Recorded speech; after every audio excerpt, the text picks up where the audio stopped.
अस्सलाम वालेकुम नाज़रीन, आवाज़ न्यूज़ में भली कार माया गज़ाला अबड़ो सब खां पहिरियां हिकु नज़र हेडलाइंस ते।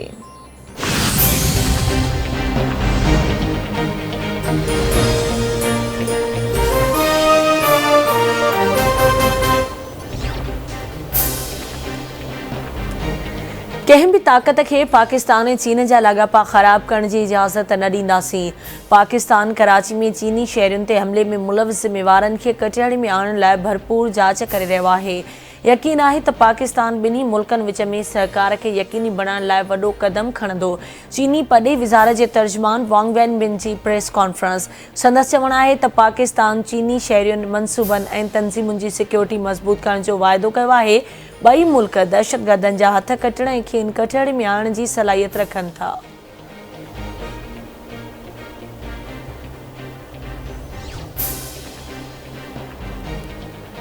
टिनि ॾींहनि जे दौरे ते सऊदी अरब पहुतल वज़ीर आज़म शहबाज शरीफ़ जी मदीना पाक में रोज़ा रसूल सल्लल्लाहु अलैहि वसल्लम ते हाज़िरी। शहबाज शरीफ़ मस्जिद नबी में मग़रिब जी निमाज़ पिणु अदा कई। वज़ीर आज़म जी मदीना मुनवरा पहुचण ते मदीने जे गवर्नर फैसल बिन सलमान अल सऊद वज़ीर आज़म ऐं काबीना मेंबरनि जी आजियां कई। शहबाज शरीफ़ जे मदीने जे गवर्नर सां मुलाक़ात। शहबाज शरीफ़ सां 13 रुकनी वफ़द में बिलावल भुट्टो ज़रदारी, ख़ालिद मक़बूल सिद्दीकी, शाहज़ैन बुगटी, मरियम औरंगज़ेब, ख्वाजा आसिफ सालिक हुसैन, मिफ्ता इस्माइल ऐं मोहसन दावर शामिल। शहबाज शरीफ़ जो चवणु आहे त पाकिस्तान सऊदी अरब सां लाॻापनि खे अहमियत ॾिए थो।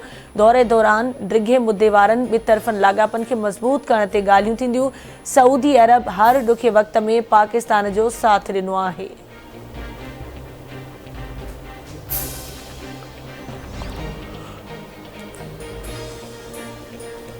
इमरान खान ऐं सदर समेत तहरीक इंसाफ़ जे अहम अॻवाननि ते गद्दारी जो केस दाख़िल करण जूं तयारियूं। सदर डॉक्टर आरिफ अलवी, अॻूणे वज़ीर आज़म इमरान खान, अॻूणे डिप्टी स्पीकर कासिम सूरी ऐं गवर्नर पंजाब उमर सरफराज़ चीमा ख़िलाफ़ आर्टिकल 6 तहत कार्रवाई जूं तयारियूं। कानून ऐं इंसाफ़ वारी वज़ारत तोड़े घर वज़ारत रेफरेंस जी तयारी शुरू करे छॾी। वज़ीर आज़म जे सऊदी मां वापसी ते हतमी फ़ैसिले जो इम्कान।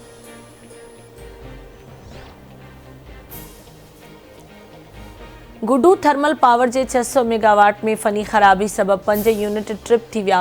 फ़नी ख़राबी सबब ब्रेकर में ज़ोरदार धमाके खां पोइ बाहि लॻी वई। वापडा ज़रियनि जो चवणु आहे त गुडू थर्मल जे 220 केवी जे स्विच यार्ड जे ब्रेकर में ख़राबी थियण सबब यूनिट ट्रिप थिया आहिनि। गुडू मां सिबी ऐं शिकारपुर ॾांहुं निकिरंदड़ लाइनूं ट्रिप थी वियूं। सिबी ऐं शिकारपुर ॾांहुं बिजली जी सप्लाई मुतासिर।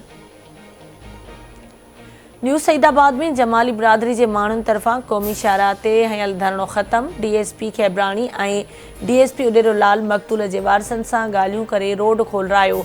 नबी बख्श जमाली उर्फ़ महबूब आलम जमाली समेत इलाइक़े जी अहम शख़्सियतुनि ख़िलाफ़ FIR दाख़िल। जमाली बिरादरी जी ॿिनि धुरियुनि में झेड़े दौरान शाहजहान जमाली मारिजी वियो।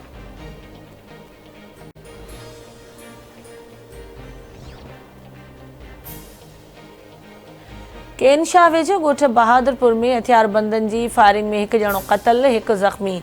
हथियारबंदनि जी फायरिंग में अब्दुल नबी शाहानी मारिजी वियो ऐं संदसि भाउ अली हैदर शाहानी ज़ख़्मी। पुलिस वाक़े वारे हंधि पहुची फ़ौती जे लाश ऐं ज़ख़्मी खे खणाए इस्पताल पहुचायो।